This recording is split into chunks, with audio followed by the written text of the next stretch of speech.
called Wake Up.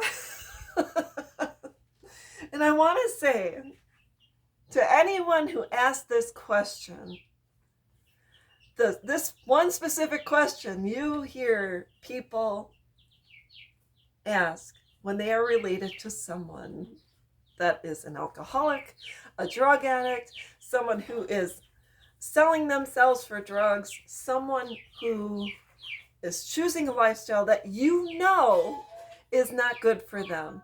And they know isn't good for them, but they're stuck and they can't get out of it. And they have not yet hit rock bottom, and they might not for a couple of years. So what do you do? Because the first question in your mind is, how can I save this person, change this person, make them see the light? How can I get them to wake the F up so we can enjoy a relationship again? So we can go back to the way it was before they started using. And I'm going to say, it's time to wake up. There is nothing you can do to get someone to wake up, stop using, stop abusing, stop prostituting. There's nothing you can do to stop anyone from doing anything, because we as human beings have the right to choose, especially after the age of 18, when we are considered adults according to societal standards. That's just the way it is. Now, I'm going to tell you my story, because this story is, I wish I had a video. One day I'll make a video and show it to you, or maybe I'll just stand in front of my, in front of my television. But my dad was an alcoholic, and it was so severe that he weighed like 130 pounds and he was 6'2". So he looked like a Holocaust survivor. And at that time I was in the military, and my children were little, under the age of 5, both of them. And I was, at Fort Lewis, and I was in Al-Anon. Thank God I was in Al-Anon. It saved my life. And the question everyone in my family posed was, how do we get Dad to stop drinking? How do we stop this from happening? How do we get him to wake up? How do we get him to see the light? What can I do? And the truth is I could do nothing to get him to see the light. My love was not enough. His love for me was not enough. The love for the alcohol superseded anything in this world that meant anything to him. The alcohol caused his body to become numb, to allow him to forget, to allow him to sweep his demons under the rug, allowed him to forget about his guilt and shame and all of that, and also his childhood traumas. Alcohol was his savior, and it was the one thing he could count on and turn to, because as a human being, I could not alleviate his pain. I could not do anything to alleviate what his internal demons were. But Al-Anon saved my life, and it helped me to understand that the only person I had control over was myself. I'm going to, just talking just off the cuff, let's say, I don't know how many people are parents, but I had 2 daughters, and, when they're little and they're walking around and they start touching things, and first thing, don't touch the fire, don't run out in the road, don't eat the kitty litter. And there's a lot of things we're saying no to. Don't, because we want to protect them.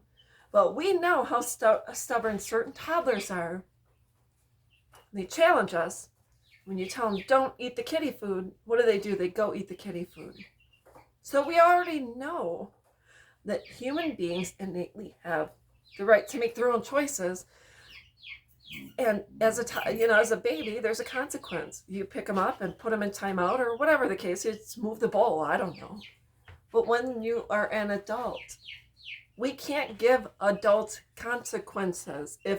When my dad chose to drink, he had a series of DUIs, had spent some time in jail, lost his license, didn't get his license back, but he still had enough money and the ability to take a cab and go to the bar and drink.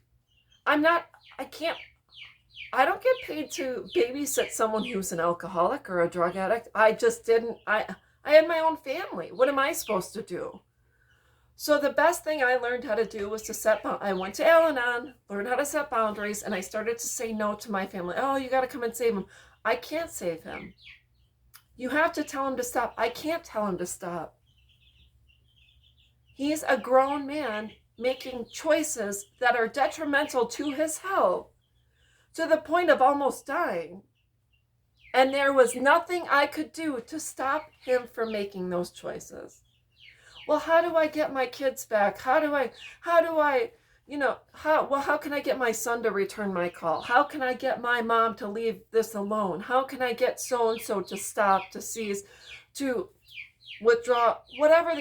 You can't change anyone else. There's nothing you can do. Now, whether this is going to be heartbreaking for you or freeing for you is your choice. When I chose to accept my father the way he was, and I knew I could not stop him from drinking, and I did the intervention, and after the intervention, he still drank. He still drank. It came to a point in time when he was comatose, about 120 some pounds, lying in a bed where he couldn't even turn over or clean himself or use the bathroom by himself, that we got him into the hospital and got him into detox and got him off all of his meds, that he finally woke up.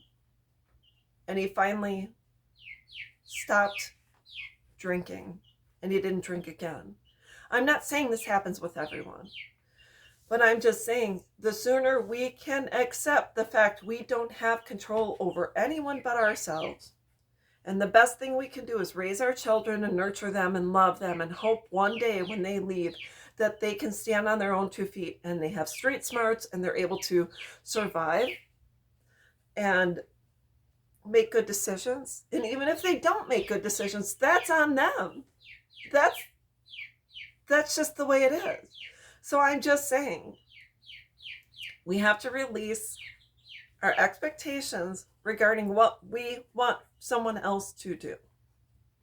Either they are already doing it or they're not. And if someone is not bringing joy to your life, regardless of who it is, you have to say, I can't be here right now. We can't talk. I can't help you.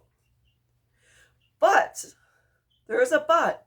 If you at any time are ready to get up and start walking forward, and you need a ride to an AA meeting, and I have the time, I'll take you.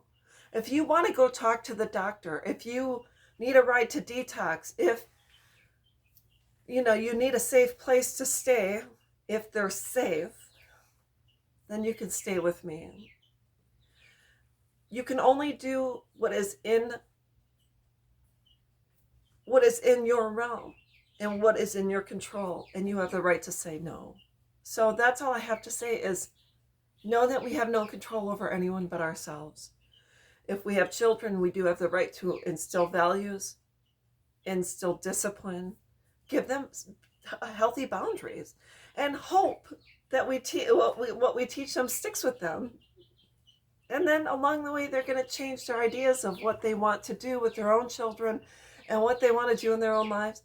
And they're going to do things their way. I did it my way. So that's all I wanted to talk about. I hope this video helps someone. The sooner you grasp the fact that we don't have control over other people, only ourselves, the sooner you can be free. And that's all I wanted to say. So have a great day, and we'll talk with you soon. Bye-bye.